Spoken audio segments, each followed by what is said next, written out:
কাঁচা আম ও পুদিনা পাতার ঠান্ডা ঠান্ডা সুদিং এবং রিফ্রেশিং রায়তা রেডি। এবং গরমের দিনে এটা খাওয়াও ভীষণ স্বাস্থ্যকর। Hello friends, welcome back to my channel রকমারি প্রণালী। সর্বপ্রথম নিয়েছি আমি 200 গ্রাম টক দই আর নিয়েছি একটা মিক্সিং বোল।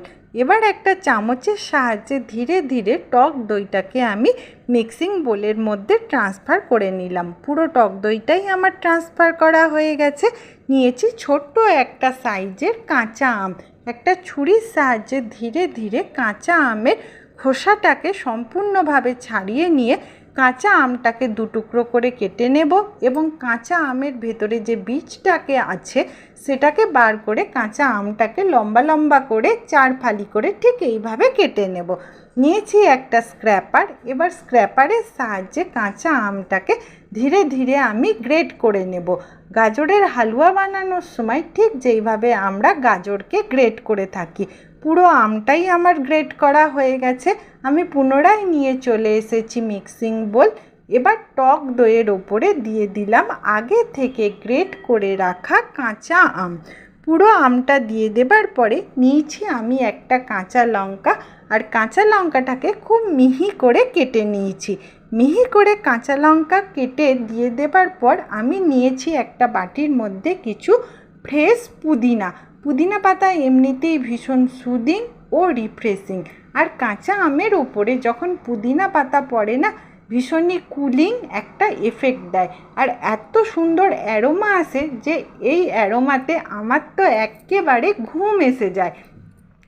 একটা ছুরির সাহায্যে ধীরে ধীরে পুদিনা পাতাটাকে কেটে আমি দিয়ে দিলাম।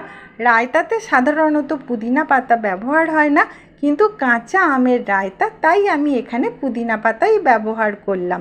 তারপর দিচ্ছি আমি 1 চামচ রোস্টেড জিরে পাউডার, অর্থাৎ জিরে ভাজার মশলা।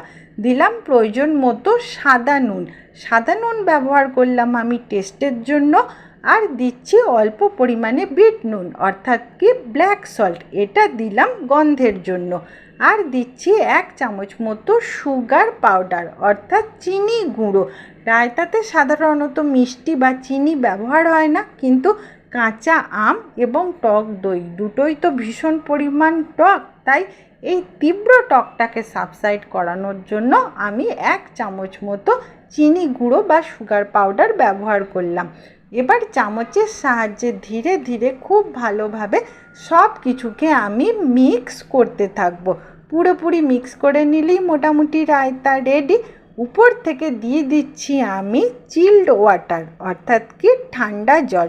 ঠান্ডা জল দেবার পর পুনরায় আমি চামচের সাহায্যে টক দই, ঠান্ডা জল ও বাকি সব কিছুকে 1-2 মিনিট ধরে মিক্স করে নেব।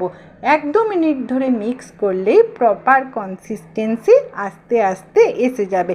ঠিক রায়তায় যেই ধরনের কনসিস্টেন্সি হয়, প্রপার কনসিস্টেন্সি এসেও গেছে, অর্থাৎ কি রায়তা রেডি।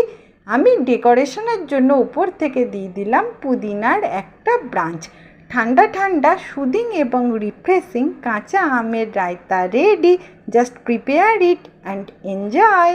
আর রেসিপি যদি ভালো লেগে থাকে একটা লাইক অতি অবশ্যই করবেন, এবং চ্যানেলে নতুন হয়ে থাকলে আমার চ্যানেল রকমারি প্রণালীকে সাবস্ক্রাইব করে নেবেন। ধন্যবাদ।